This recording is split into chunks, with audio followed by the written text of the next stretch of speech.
Hello and welcome to this video, which is going to talk about some more experimental design terms that you should be comfortable with. Okay, this is what, other than the designs that you choose, these are good strategies or good methods that could be implemented to make the experimental design um, a really good one. Okay, so a single blind study. Okay, a single blind study is where the experimenter. Get my fingers lined up.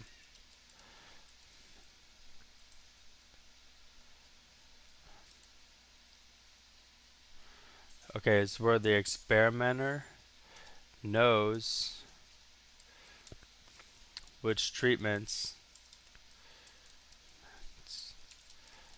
the subjects are receiving, but the subjects are unaware of the treatments being given. Okay, so in this case, the subject doesn't know what treatment they're being given.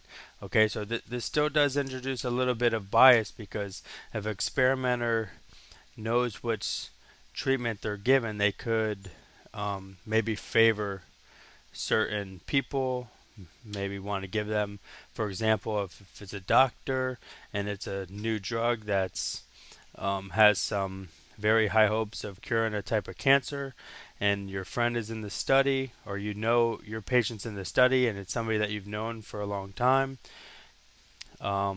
you tend to want to give your patient the promising drug and maybe not want to assign them to the placebo, to the control group.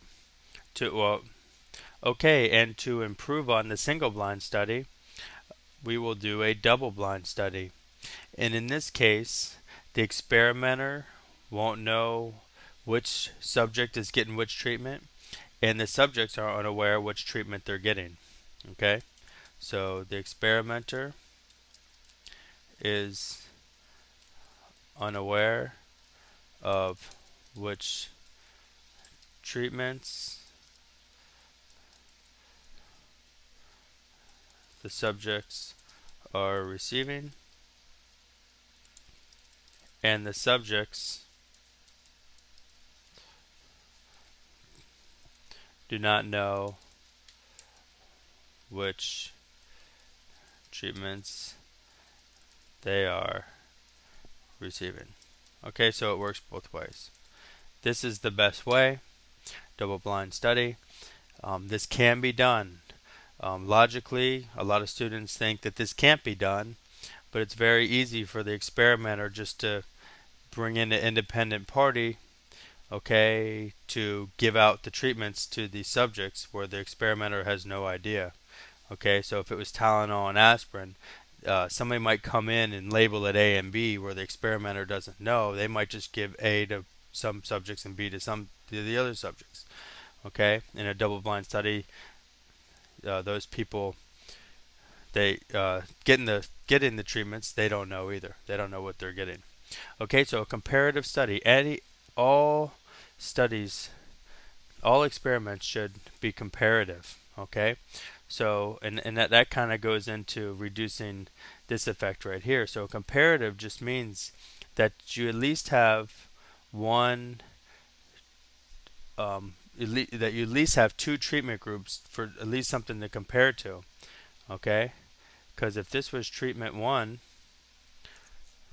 okay, this was treatment one, and you got done and you measured something and you measured a response,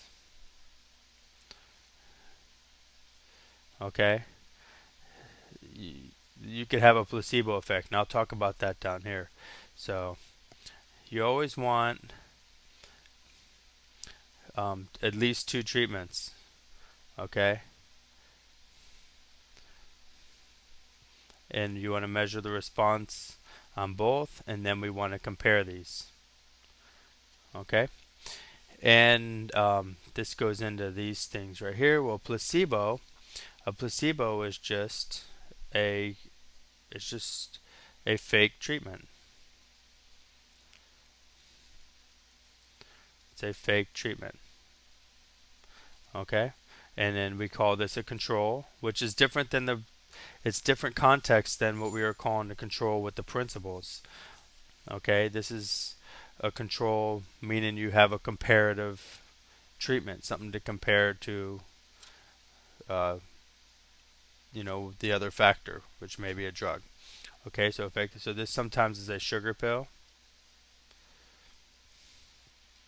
and then getting into placebo effect is kind of the why. And a lot of people think this is the placebo effect is just the placebo, but this isn't. This is the placebo effect is when okay when a subject gets better or thinks they got better. Okay, because they thought they should.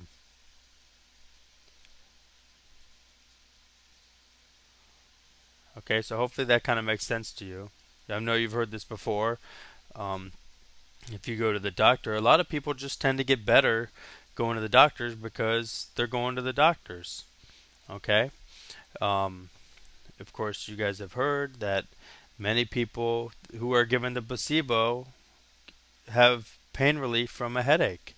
Okay, so this is how this works. It's actually pretty neat. Let's say I have Tylenol, and let's say I have a placebo.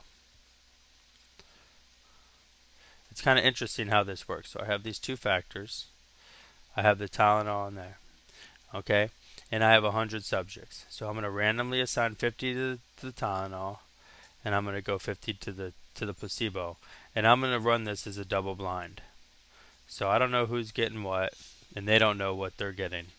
Okay, so before we start this, let's say we just gave the 100 people Tylenol. Okay, and we measured their pain scale before. Let's say it was a scale from 1 to 10, and then we measured the pain scale after on a scale of 1 to 10, 10 being the worst. Okay, so when we get done, we're going to measure how much their pain dropped. For example, if somebody walks in with a 10 and they walk out with a 4, then they would be measured as a 6. So I'm going to have 100 numbers. So what happens is if I give this Tylenol, and let's say the average pain relief from these 100 people came out to be, let's say, 7, I'd say, oh, that was pretty good. But the question is, you don't know if it's from this Tylenol, or you don't know if they got better because of the placebo.